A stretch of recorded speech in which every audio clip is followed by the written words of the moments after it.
Un buen día para todos, espero se encuentren bien. En la clase de hoy vamos a mirar la práctica de el modelo de regresión logística. Bueno, para esto ya tengo levantado el Drive, armé este cuaderno de Google Colab. Bueno, vamos a trabajar con la siguiente librería. En particular es esta que se llama Linear Model, que hace parte de la librería sklearn. Es de aquí donde vamos a trabajar el modelo de regresión logística. Bueno, la tarea de hoy o este video consiste en ajustar un modelo de regresión para el conjunto de datos SIG, el cual registra enfermedades de la tiroides proporcionadas por los institutos Garvan, el Instituto de Nueva Gales del Sur y el Instituto Sydney de Australia. El mismo recibió algunas transformaciones, como por ejemplo el sexo, en vez de ser femenino y masculino, se definió como 0 femenino y 1 masculino.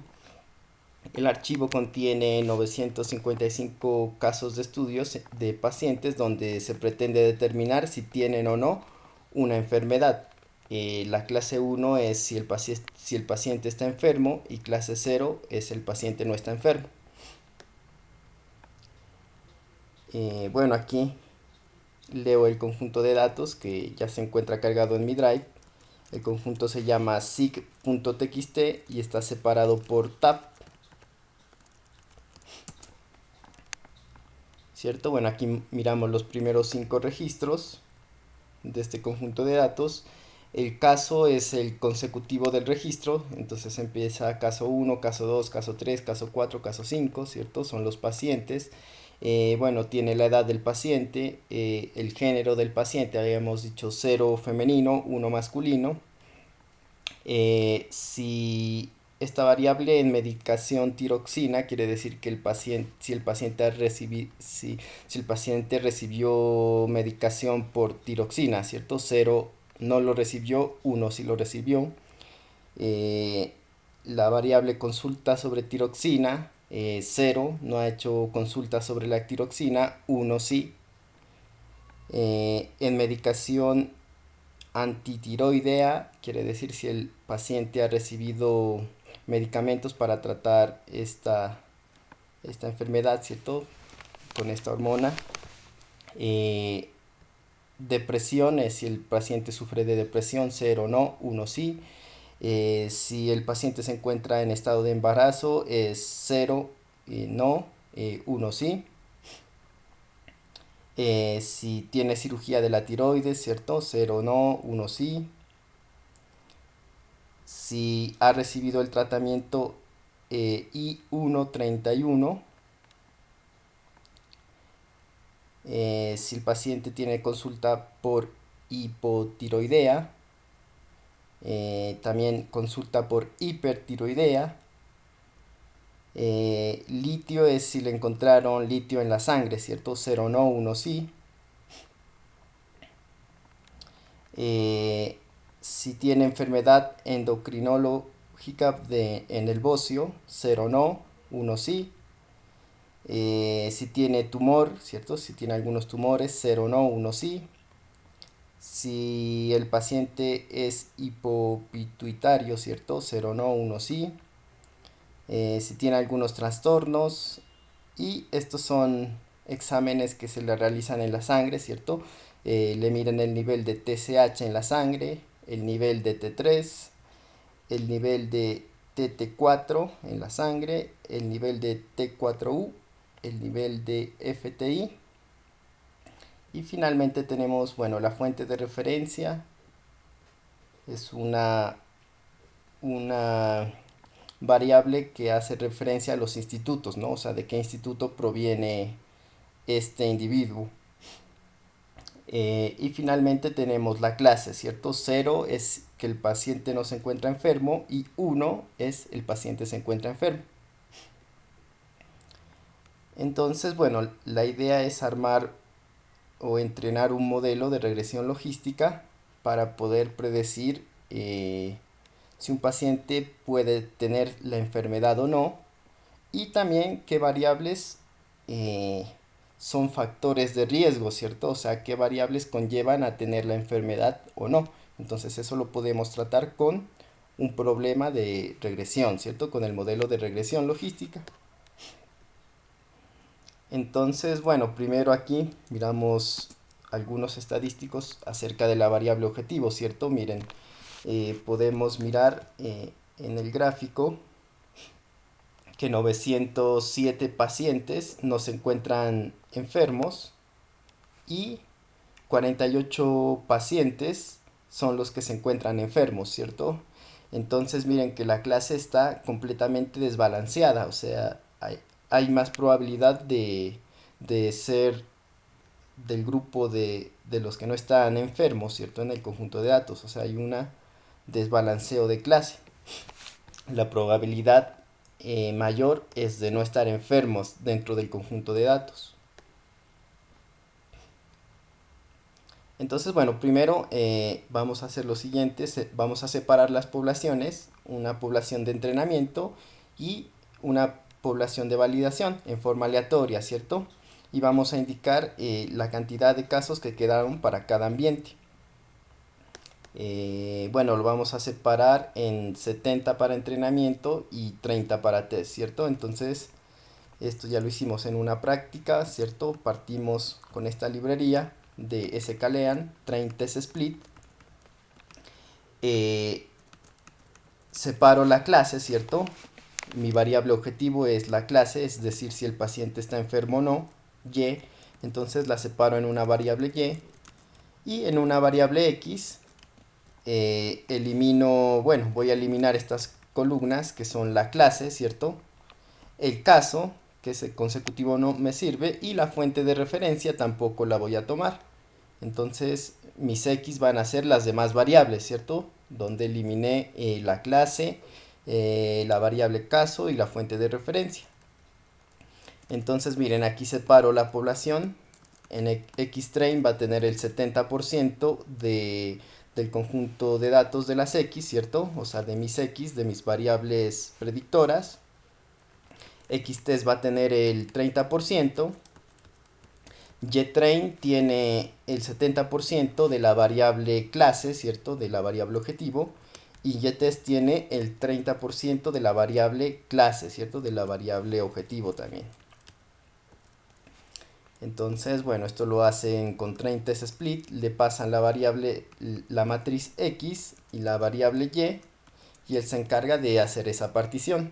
Entonces, le dicen test size 0.3. Entonces, por defecto, el 0.7, o sea, el 70% va a ser para entrenamiento.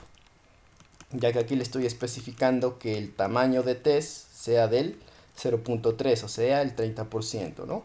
Bueno, aquí una semilla para que no me cambie el resultado. Y vamos a mirar cuántos casos de prueba tengo y cuántos casos de entrenamiento, ¿cierto? Bueno, ejecuto esta parte y miramos lo siguiente.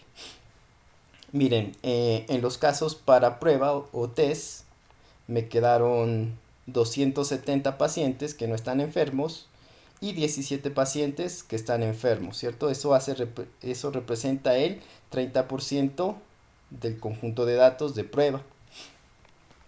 Los casos de entrenamiento, ¿cierto? Miramos que son 637 pacientes que no están enfermos y 31 pacientes enfermos, ¿cierto?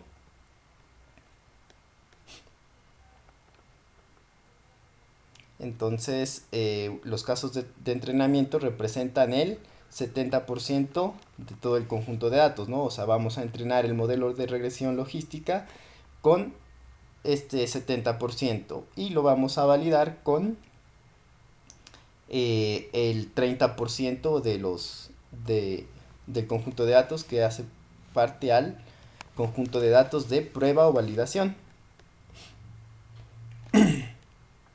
Bueno, entonces vamos a formular el mejor modelo posible de regresión logística de acuerdo a la consigna, ¿cierto? Y preséntelo. Se debe entregar el modelo, bueno, con la asignación de las categorías. Listo. Entonces, miren, yo aquí, bueno, voy a trabajar con el modelo 1.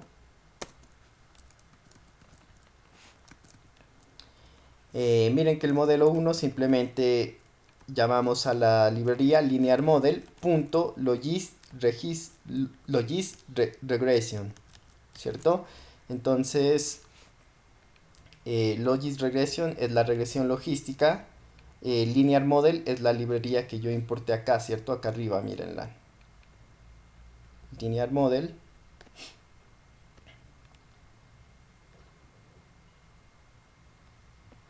Y bueno, aquí tenemos como variables el máximo número de iteraciones, y le voy a dejar una semilla también aquí al algoritmo, ya que esos pesos se calculan inicialmente aleatorios, ¿cierto? Entonces yo siempre voy a dejar que arranque con los mismos pesos, digamos, con una semilla, ¿cierto? Eh, bueno, esto lo voy a borrar.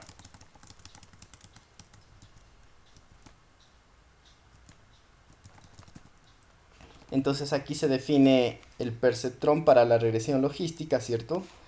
Y bueno, simplemente le digo model1.fit y le paso las xtrain y las ytrain, ¿cierto? Las x y las y.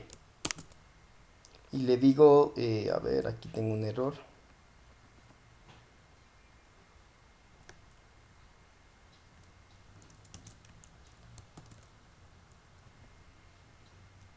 Ah, sí, tengo un error aquí.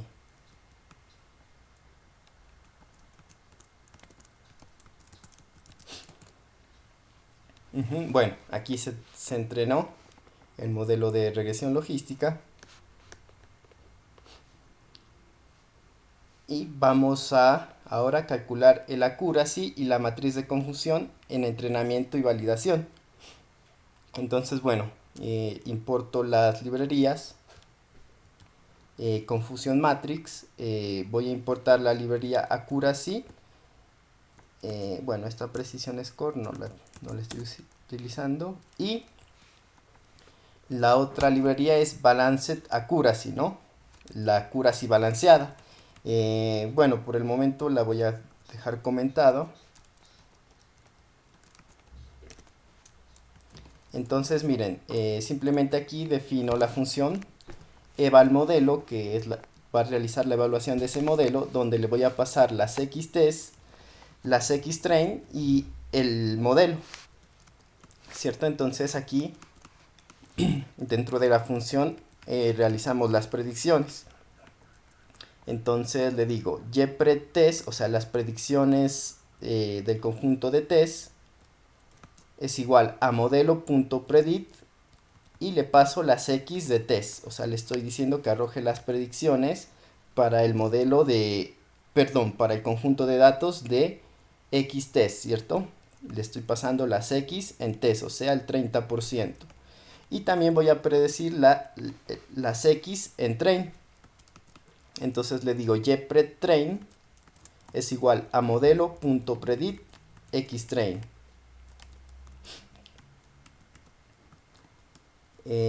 Bueno, entonces aquí le digo imprímame la matriz de confusión, ¿cierto? Confusion matrix. Le paso las y-test, que son las y reales, y las y que predice el modelo en el ambiente de test, ¿cierto? Lo que predice el modelo. Y también lo hago para train. Entonces imprimo la matriz de confusión, le paso las y-train, que son las y reales, y y-pred-train, que son las y que predice el modelo en ambiente de entrenamiento, ¿cierto? Bueno, aquí imprimo el accuracy y se imprime, bueno, el accuracy para el conjunto de test y el accuracy para el conjunto de train. Entonces finalmente llamamos a la función evalModel y le pasamos como parámetro xtest, xtrained y el modelo que estoy probando, que es el modelo 1, ¿cierto? Que es el que se armó aquí, miren, model 1.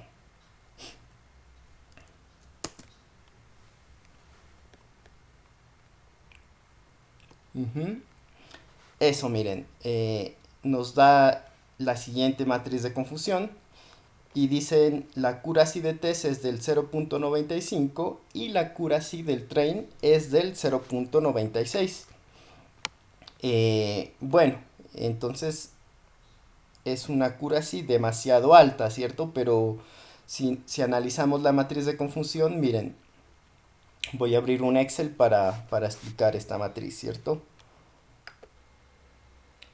Bueno, aquí voy a explicar la matriz de confusión, ¿cierto? Entonces, aquí tenemos los datos reales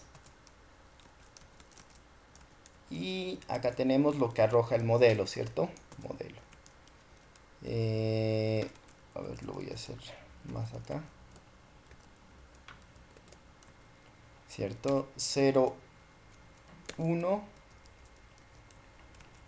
0 y 1. Bueno, entonces tenemos que 269 casos. Esto es en test, ¿cierto? 269 casos. El modelo dijo que eh, el modelo dijo que son pacientes que no están enfermos cuando en realidad no están enfermos, ¿cierto? Miren, entonces 269 casos, estos serían aciertos de la clase 0, ¿cierto? Entonces miren, el modelo dijo que 269 casos no están enfermos cuando efectivamente no están enfermos, ¿cierto? Entonces son aciertos de la clase 0. Un caso, el modelo dijo que el paciente está enfermo, ¿cierto? Esto es lo que arroja el modelo, lo arrojó como clase 1, cuando en realidad es clase 0. Entonces el modelo dijo que un paciente tiene la enfermedad cuando en realidad no la tenía, ¿cierto? Aquí tenemos 13 pacientes, miren que 13 pacientes. El modelo dice que son ceros, o sea que no están enfermos, cuando en realidad están enfermos, ¿cierto? Entonces son 13. Y aquí tenemos que 4 pacientes, 4 pacientes, el modelo dice que están enfermos cuando en realidad sí están enfermos, ¿cierto? Entonces, recuerden que si nosotros calculábamos la accuracy, ¿cierto?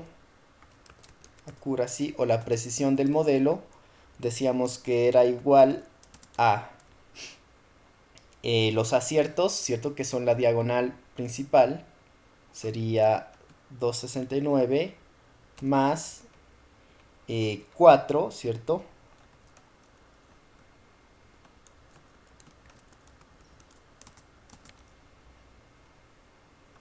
Dividido entre el total de registros, ¿no? Que sería toda la suma de estos. Esto más 13 más 4. Entonces, miren, podemos mirar que la precisión del modelo es de 0.95. Ajá, en test, ¿no? Estamos haciendo el ejemplo para test. 0.9512, bueno, 0.9512. Como podemos mirar, es una precisión bastante alta, ¿no? O sea, podríamos decir que el modelo es bueno. Pero, si nos damos cuenta, miren, la mayoría de aciertos en el modelo se encuentran aquí en esta clase, ¿cierto? 269, que son la clase 0. Y que son muy pocos los aciertos de la clase 1, miren. O sea, de los pacientes enfermos, ¿cierto? En total, si sacamos, voy a dejar aquí de otro color, voy a poner,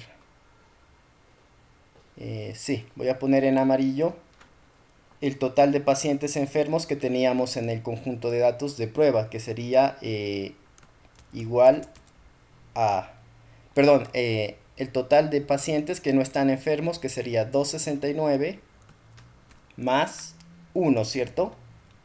Entonces esto nos da 270. De esos 270, el modelo, de esos 270 que no están enfermos, o sea, el modelo acertó 269, ¿cierto? Ahora vamos a mirar la cantidad de pacientes que están enfermos. Aquí voy a poner de otro color también. Entonces, la cantidad de pacientes enfermos en el conjunto de test sería 13 más 4, ¿cierto? 13 más 4. Son 17 pacientes que están enfermos en el conjunto de pruebas. Bueno, ahora vamos a mirar acá. Entonces el modelo dijo que si sumamos las columnas, ¿cierto? Aquí tendríamos que el modelo dijo que el total de enfermos son 1 más 4, ¿cierto? Eso nos da que el modelo arrojó que 5 pacientes estaban enfermos, cuando en realidad, bueno, eran 17 los que estaban enfermos y el modelo acertó en 4 pacientes. Bueno, vamos a mirar, el modelo dijo que 269 más 13 pacientes eran los que no estaban enfermos, ¿cierto? Entonces, miren, 282 el modelo dijo que no estaban enfermos y 5 el modelo dijo que estaban enfermos. Como pueden mirar, la precisión del modelo nos da que es 0.95, ¿cierto? Pero esto no es una medida confiable, la precisión como tal. Cuando las clases están desbalanceadas, miren que en este gráfico de acá se puede mirar que hay un desbalanceo de clases, ¿cierto? O sea, es más probable que un paciente no esté enfermo a que lo esté.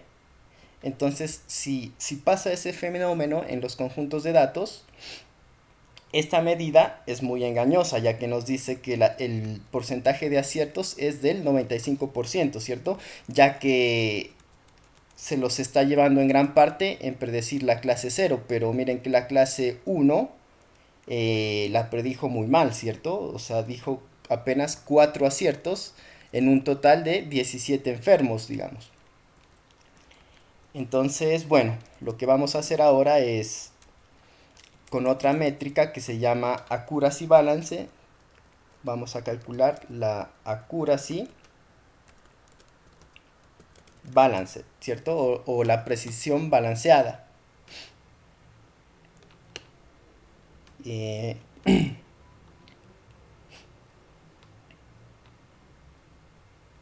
bueno, simplemente aquí se la importa normal, pero vamos a mirar cómo se realiza este cálculo.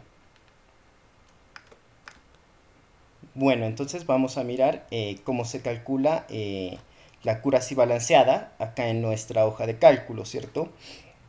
Entonces miren, vamos a analizar primero cuál es la precisión de los aciertos para cada clase, ¿cierto? O sea, la precisión del modelo para la clase 0 sería igual a aciertos de la clase 0 serían 269, ¿cierto? Dividido entre el total de enfermos, ¿cierto? Perdón, 269 son los no enfermos, ¿cierto? Dividido entre el total de no enfermos que son 270. Entonces, miren, el porcentaje de aciertos sobre la clase 0 es del 0.99%. O sea, es una clase que la predice muy bien, pero porque es clase mayoritaria, ¿cierto? Por lo que les acabé de explicar que es más probable que un paciente no esté enfermo, ¿cierto? A que lo esté en nuestro conjunto de datos. Ahora vamos a mirar la precisión. La precisión para la clase 1, miren, la precisión para la clase 1 sería aciertos de la clase 1, o sea, de los enfermos, ¿cuántos enfermos hay? O sea, ¿cuántos aciertos de la clase 1 hay? ¿Cierto? O sea, el modelo dijo que había 4, cuando en realidad son 4 enfermos, pero el total eran 17, ¿cierto? Entonces sobre 17. Entonces miren, la precisión del modelo es para la clase 1 es de 0.23, es algo muy bajo, ¿cierto?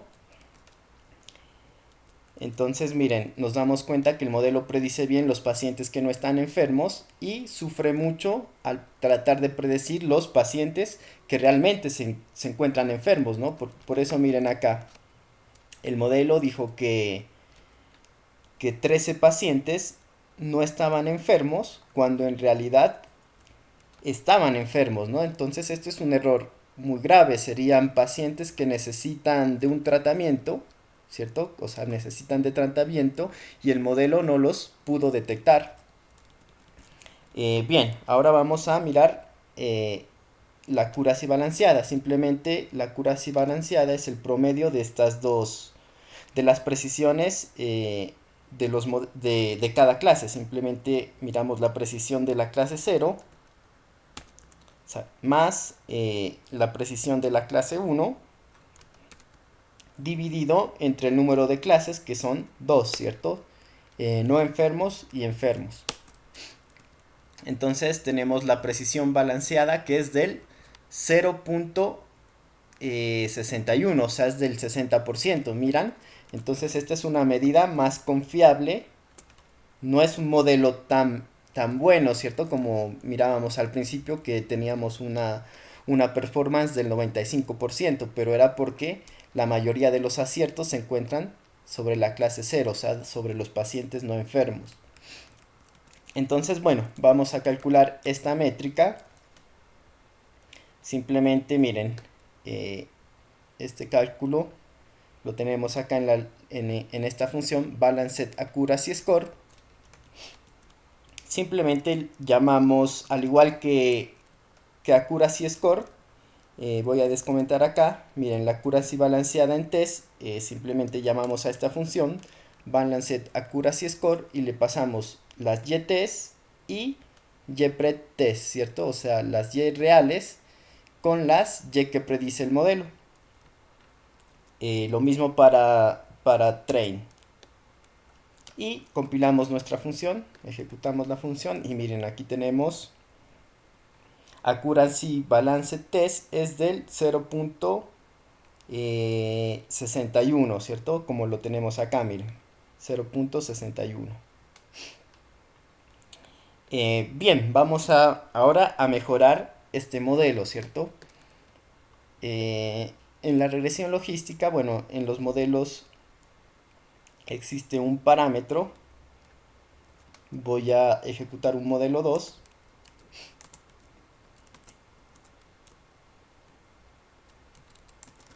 Miren, este es el modelo 2. Y hay un parámetro que dice class weight balanced, o sea, es el peso que le va a dar a cada clase, ¿no? Entonces aquí con esto, con este parámetro estamos balanceando el conjunto de datos. Simplemente balancear el conjunto de datos quiere decir que los pacientes enfermos se van a, digamos, a duplicar, o sea, de tal forma que estas clases lleguen a estar balanceadas, ¿cierto? O sea, los registros se van a copiar, digamos, hasta que se balanceen las clases, ¿cierto? Entonces es como duplicar los registros que estén de la clase 1 hasta alcanzar este balanceo, digamos. Eso es lo que hace ese parámetro, balancea las clases. Bueno, entonces aquí con este parámetro vamos a ejecutar otro modelo, ¿cierto? Vamos a entrenar un modelo 2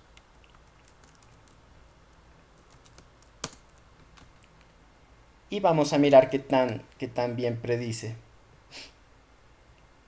Entonces, bueno, por acá voy a llamar de nuevo a esta función.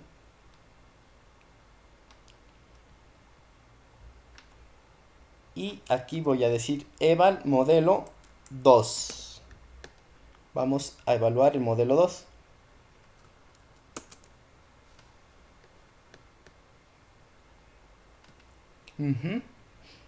Miren, aquí nos damos cuenta que mejoró bastante, ¿no? Con ese parámetro que nosotros aumentamos. Dicen que 245 son aciertos de la clase 0. 25 son, o sea, 25 sería que el modelo dijo que eran enfermos cuando en realidad no lo están. Aquí ya no tenemos errores, miren, 0. Y tenemos 17, o sea, acertó todos los enfermos, ¿cierto? Miren, el modelo dijo que 17 pacientes estaban enfermos cuando en realidad estaban enfermos. Lo mismo pasó acá en test, bueno, en train. Y vamos a mirar, miren, la cura así balanceada nos da ahora del 0.95 en test, ¿no? Y miramos la cura así balanceada en 3 es del 0.91. Entonces, bueno, el modelo mejoró bastante, ¿cierto? O sea, podemos decir que el modelo 2 es mejor que el modelo 1. Y miren que la cura así balanceada en test es más alta, ¿cierto? Entonces, por lo tanto, aquí en este caso la cura sí es bastante confiable. Entonces nos quedamos con el modelo 2. Bien, entonces ahora vamos a mirar, indicar en cuánto sería el impacto en modificar una unidad de por lo menos una variable del modelo. O sea, vamos a identificar factores de riesgo, ¿cierto? Entonces vamos a mirar qué variables de nuestro conjunto de datos son factores de riesgo. O sea, sabemos que el factor de riesgo es la clase 1, el estar enfermo, ¿cierto? Entonces vamos a mirar qué variables, digamos, el aumento en ciertas variables nos lleva a contraer la enfermedad, ¿cierto? Entonces vamos a identificar esos factores de riesgo.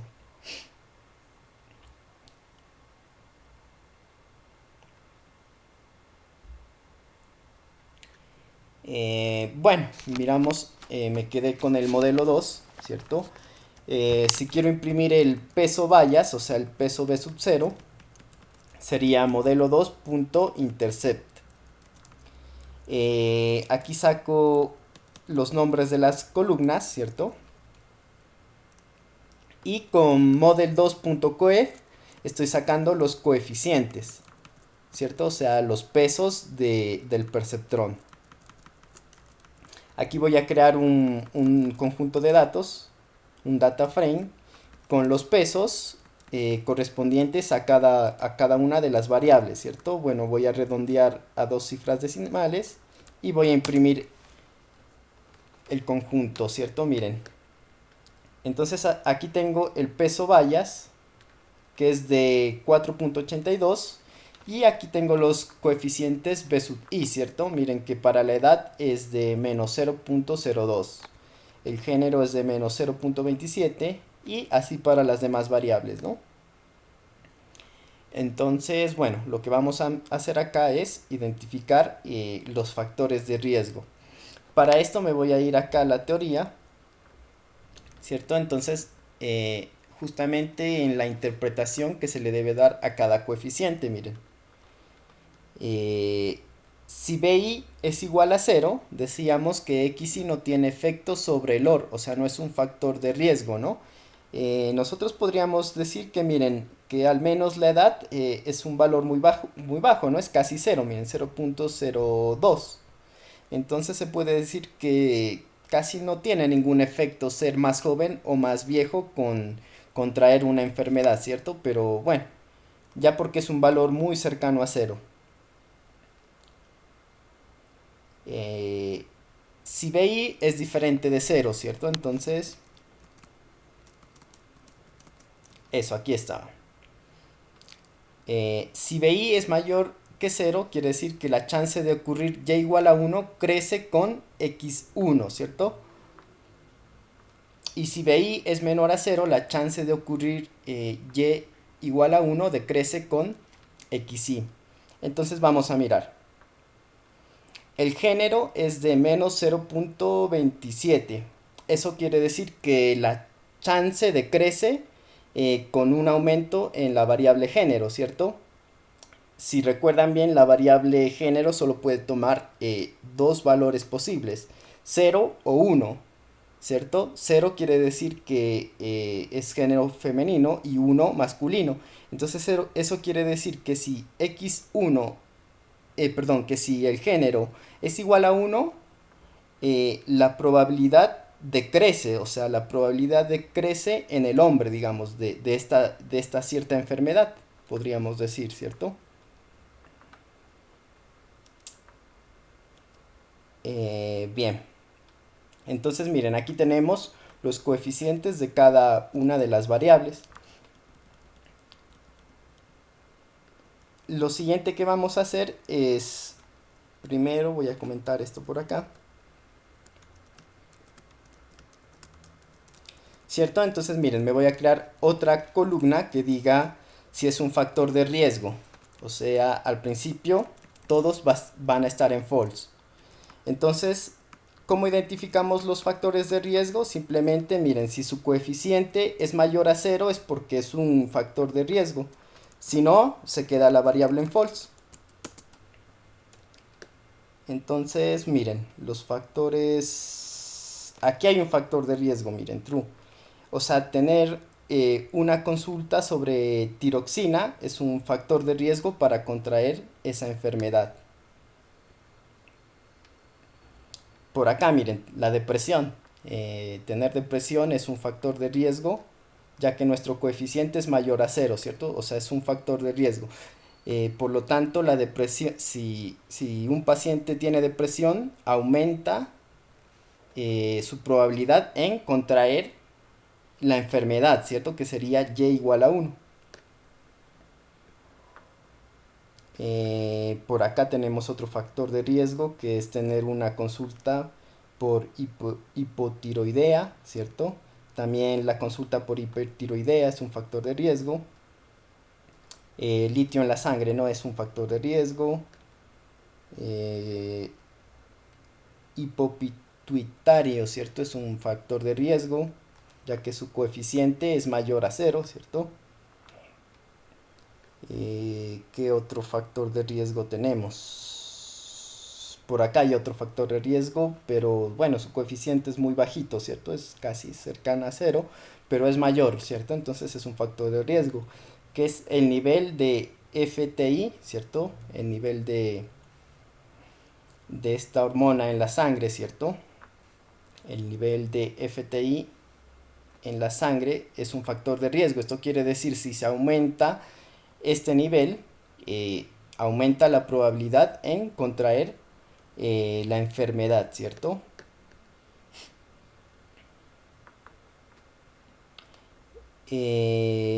Por acá miremos. Miremos el estado, la variable embarazada, ¿cierto? Miren que no es un factor de riesgo, ¿no? El estar embarazado en este conjunto de datos, ¿no? El estar embarazada. Eh, Miren que su coeficiente es de menos 0.59, o sea, no es un factor de riesgo. Ahora lo que vamos a hacer es calcular el odds, ¿cierto? Mirábamos que el odds ratio simplemente es el exponencial de ese coeficiente, ¿cierto? E elevado a ese coeficiente. Entonces, acá en el ejemplo decíamos, miren, si BI es igual a 0.5, ¿cierto? Entonces, si el exponencial E a la BI es igual a 1.65, entonces decíamos que un cambio de una unidad en X aumenta un 65% el OT, ¿cierto? O sea, aumenta el 65% de contraer esa enfermedad si se aumenta la variable X. Entonces vamos a calcular los OT ahora. Simplemente los OT es aplicarle esta formulita, ¿cierto? E elevado a su respectivo coeficiente. Entonces, por acá,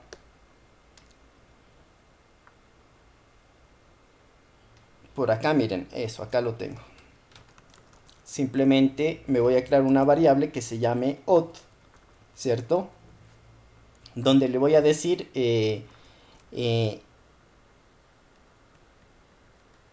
que a cada b sub i, o sea, lo eleve, ¿cierto?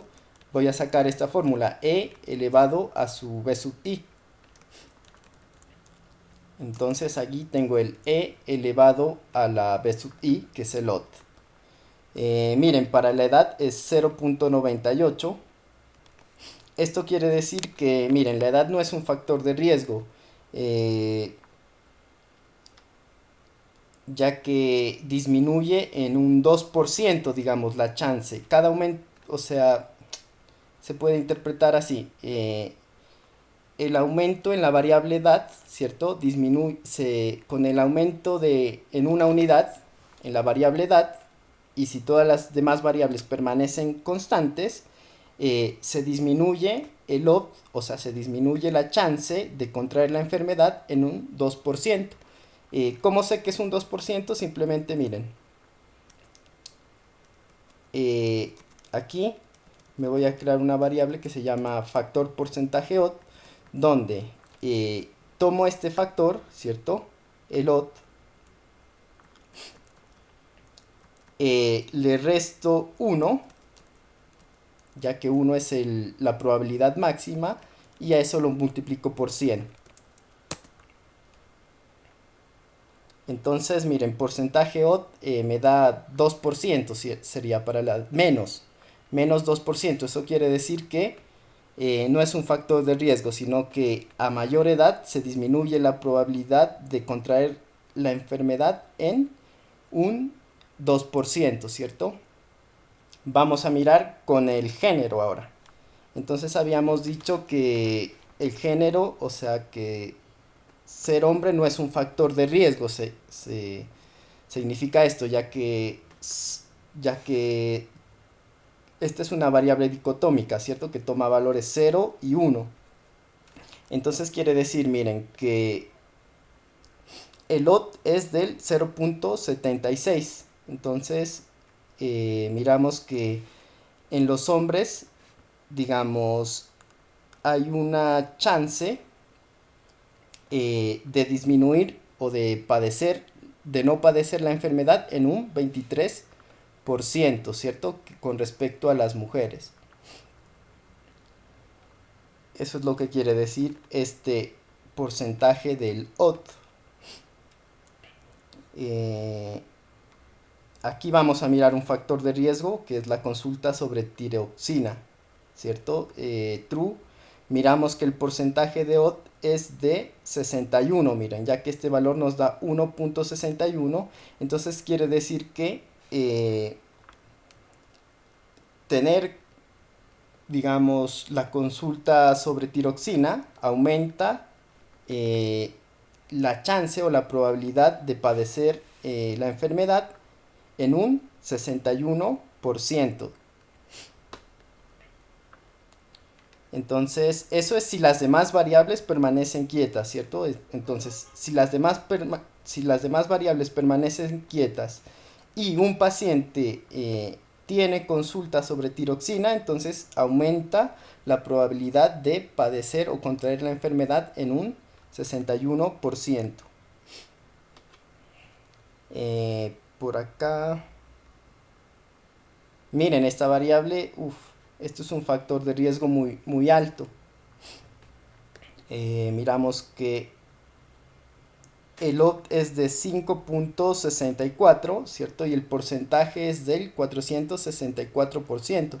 Esto quiere decir que ser hipopituitario aumenta la chance, o sea, aumenta la probabilidad de padecer la enfermedad en un 464%.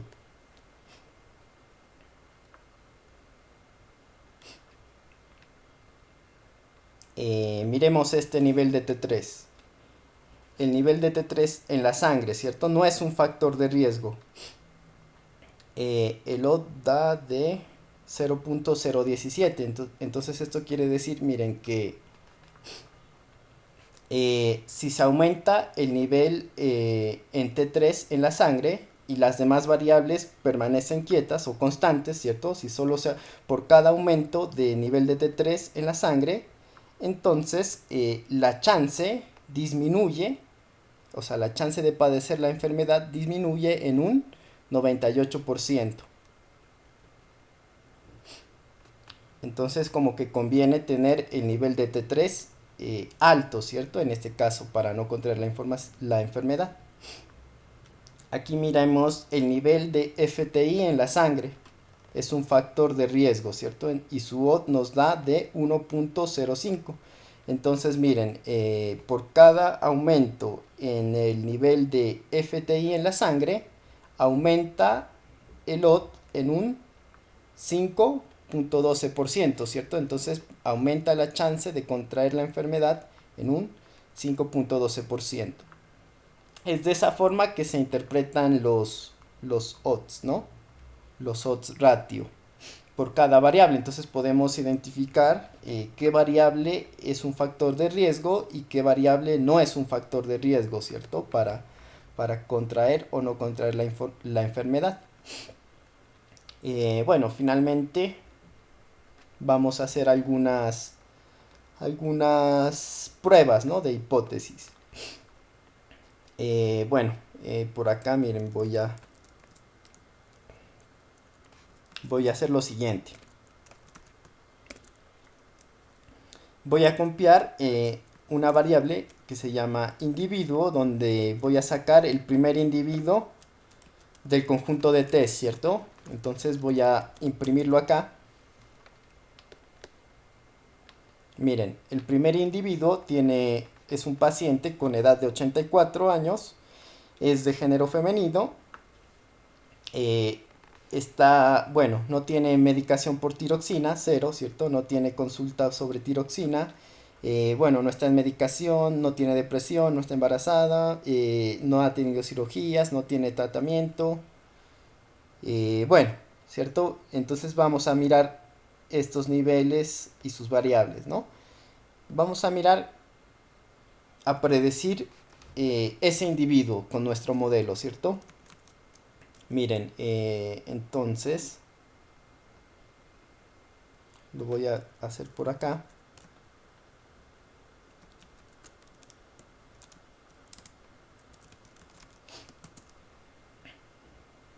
Mire, el modelo lo predice como clase 0, o sea, como un paciente que no está enfermo. Vamos a mirar ahora las probabilidades, ¿cierto? O sea, ¿qué probabilidad arroja el modelo? Simplemente usamos model2.predict proba y le pasamos como variable el individuo, ¿cierto? O sea, nuestro individuo, que es la mujer de 84 años. Miren, entonces nos arroja lo siguiente. 0.85 es la probabilidad de no padecer esa enfermedad y 0.14%, o sea, el 14% es la probabilidad de que esta paciente tenga esa enfermedad, ¿cierto? Entonces, por eso el modelo la clasifica como clase 0, ya que hay una probabilidad más alta en que no padezca esta enfermedad, ¿cierto? Del 0.85. Entonces vamos a mirar las variables. Entonces miren por acá. Bueno, me voy a crear una hoja 1. Individuo, le voy a poner individuo.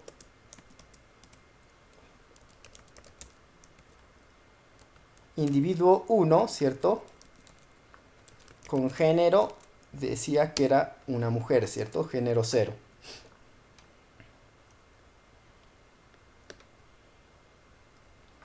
Entonces, miren, vamos a analizar el género, ¿cierto? Empecemos con el género. Decíamos que si el género aumenta en una unidad, la chance de contraer la enfermedad, ¿cierto? Decrece, ¿cierto? Decrece un 23%. O sea, el género, como quien dice, ser hombre no es un factor de riesgo para contraer esa enfermedad, ¿cierto? Vamos a mirar, entonces, si nosotros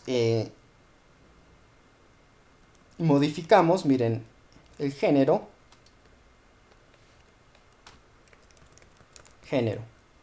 voy a modificar el género, ¿no? En ese mismo individuo, miren, que tiene las mismas variables, pero ahora es género masculino, ¿cierto? O sea, es un hombre bajo las mismas condiciones que tenía antes, simplemente cambió el género, ¿cierto? Entonces, ahora es género 1, o sea, es masculino, Por lo tanto, por acá voy a anotar sus probabilidades. Voy a copiar 0.85. Probabilidad de no contraer la enfermedad para este individuo era de 0.85 y la probabilidad de contraer la enfermedad es de 0.14. ¿Cierto? Ahora el mismo individuo, ahora le alteré fue la variable género, ¿cierto? Entonces, según esto, la probabilidad de padecer la enfermedad debería bajar, disminuir, y la probabilidad de no padecer la enfermedad debería aumentar, ¿cierto? Si yo aumento, miren. Entonces simplemente yo aquí le cambio el género y voy a realizar la predicción, las dos predicciones. Eso, miren.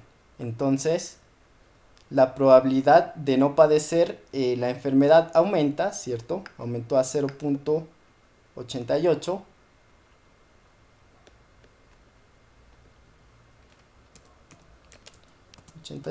Y la probabilidad de padecer la enfermedad ahora es de 0.11, o sea, disminuye, miren, 0.11, ¿cierto?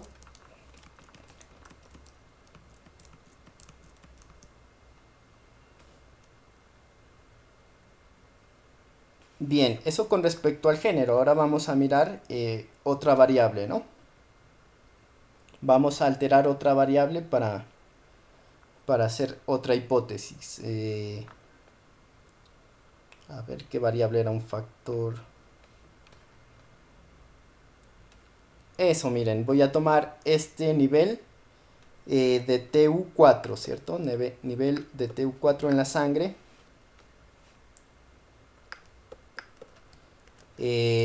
Por cada aumento, ¿cierto? De TU4 en la sangre, la probabilidad de padecer la enfermedad disminuye en un 40%, ¿no? Entonces, bueno, vamos a hacer esa prueba. Miren. Bueno, me voy a copiar de nuevo el mismo individuo, pero ahora no le voy a alterar el género, ¿cierto? Entonces el género va a ser el que tenga. Y voy a alterar el nivel de TU. O sea, voy a incrementar el nivel de TU, ¿cierto? De ese individuo. Individuo.nivel de TU más en una unidad, ¿cierto? Entonces, miren, anotemos la probabilidad original. Simplemente, esta es la probabilidad original de ese individuo, era de 0.14, ¿cierto? Ya que es género femenino, ¿cierto? Eso, la tenemos aquí, 0.14. Ahora vamos a mirar simplemente si se aumenta una unidad, ¿cierto? En la variable TUH, entonces la probabilidad de enfermarse tiene que ser menor, ¿cierto? Tiene que disminuir.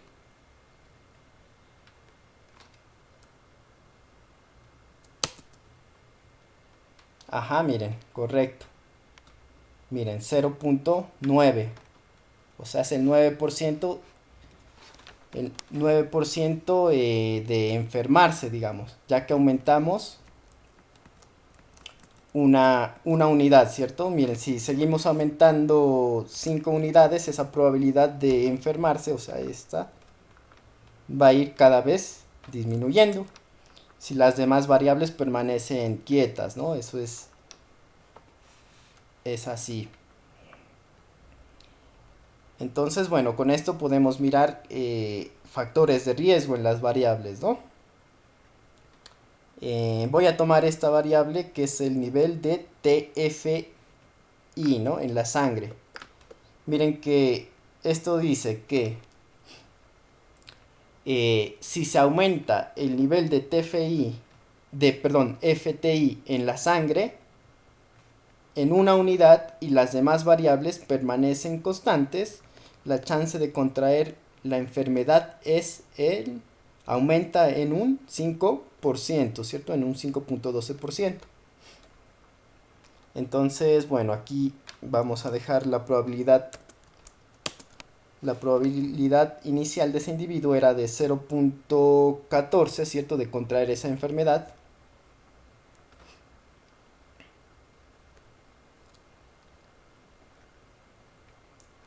.14. Y bien, ahora vamos a aumentar el nivel de FTI en una unidad.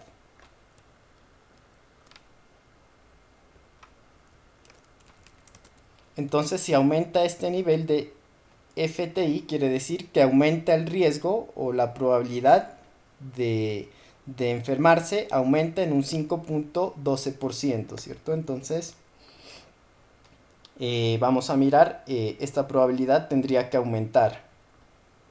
Ya aumenté una unidad FTI. Correcto, miren.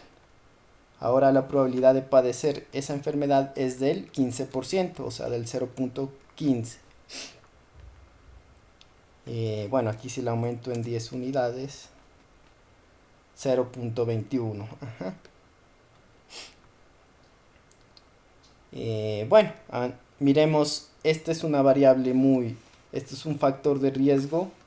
Miren, nos dice que ser hipopituitario aumenta la probabilidad de estar enfermo en un 464%. Oh, miremos. Entonces, bueno, el mismo individuo, ahora le voy a aumentar también esta variable. Hipopituitario, entonces miramos que este paciente era hipopituitario. No, miren, no era hipopituitario. Entonces ahora este paciente va a ser hipopituitario. Entonces le voy a poner un 1, ¿cierto? Entonces, si es hipopituitario, entonces la probabilidad de padecer esa enfermedad aumenta en un 464%, ¿cierto? Entonces vamos a mirar cómo lo clasificaría el modelo. Miren, en ese caso sería clase 1, o sea, paciente enfermo, y la probabilidad de padecer esa enfermedad sería del 60%, miren. Entonces, bueno, eso es la práctica de la regresión logística. Entonces, con esto tenemos otro modelo más, ¿cierto? Para tener en cuenta, en el cual podemos analizar factores de riesgo, ¿no? O sea, podemos mirar qué variables son factores de riesgo y qué variables no, ¿cierto? O sea, qué variables ayudan a que un paciente no esté enfermo y qué variables son factores de riesgo, o sea, qué variables se correlacionan con la enfermedad como tal. Entonces eso es la práctica de regresión logística. Bueno, en la siguiente clase de la próxima semana avanzaremos con otro tema teórico y hasta terminar nuestra electiva, ¿cierto? Bueno, tengo que plantear cómo va a ser el proyecto final o cómo va a ser este tema de la evaluación, ¿no? Recuerden que las dos actividades siguen abiertas, no hay problema, ¿no? Pero sí tengo que ver cómo va a ser la actividad final, ¿no? Yo les había propuesto un proyecto de deserción, vamos a mirar cómo lo aplicamos, ¿cierto? ¿Qué técnicas aplicamos para ese proyecto? Entonces, bueno, los veo en la siguiente clase. Espero se encuentren bien y hasta pronto.